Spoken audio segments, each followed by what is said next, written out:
भगवान शिव ने नंदी को ही अपनी सवारी क्यों चुना, जबकि उनके पास पूरी सृष्टि की सबसे शक्तिशाली शक्तियां मौजूद थीं? आखिर एक साधारण बालक कैसे बन गया महादेव का सबसे करीबी? हजारों साल पहले एक महान ऋषि थे, शिलाद मुनि। उनके पास ज्ञान था, तप था, लेकिन कोई संतान नहीं थी। उन्होंने निश्चय किया, मुझे ऐसा पुत्र चाहिए जो साधारण ना हो, जो मृत्यु से परे हो।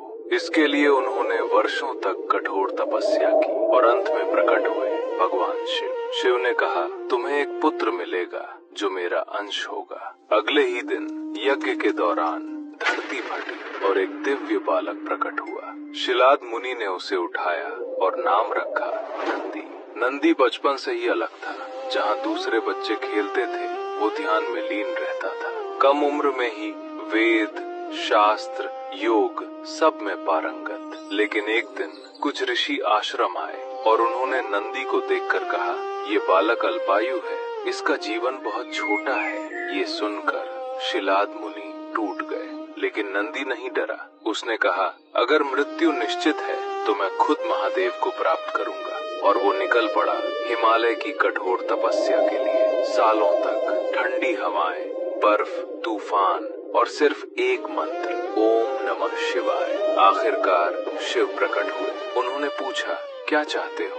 नंदी ने कहा, मुझे अमरता नहीं चाहिए, मुझे बस आपकी सेवा चाहिए। मैं हमेशा आपके पास रहना चाहता हूँ। यही भक्ति उसे सबसे अलग बनाती है। शिव प्रसन्न हुए और बोले, आज से तुम मेरे गणों के प्रमुख हो, तुम कैलाश के द्वारपाल हो और तुम मेरे सबसे प्रिय, सबसे निकट हो। फिर शिव ने अपना त्रिशूल उठाया और एक दिव्य प्रकाश में नंदी का शरीर बदल गया। वो बन गया एक विशाल, अजय, दिव्य बैल। उसी क्षण नंदी बना भगवान शिव की सवारी। लेकिन उसकी परीक्षा यहीं खत्म नहीं हुई। जब समुद्र मंथन में हलाहल विष निकला, जहाँ देवता भी डर गए, वहीं नंदी आगे बढ़ा और उस विष की बूंदों को अपनी जीभ से रोक लिया। उसे कुछ नहीं हुआ, क्योंकि नंदी सिर्फ वाहन नहीं था, वो शिव की भक्ति और शक्ति का प्रतीक था। इसीलिए शिव ने उसे चुना, शक्ति के लिए नहीं, भक्ति के लिए। और इसलिए आज भी नंदी के कान में बोली गई हर प्रार्थना सीधे शिव तक पहुंचती है। अगर आप भी सच्ची भक्ति की ताकत मानते हैं तो कमेंट में लिखो,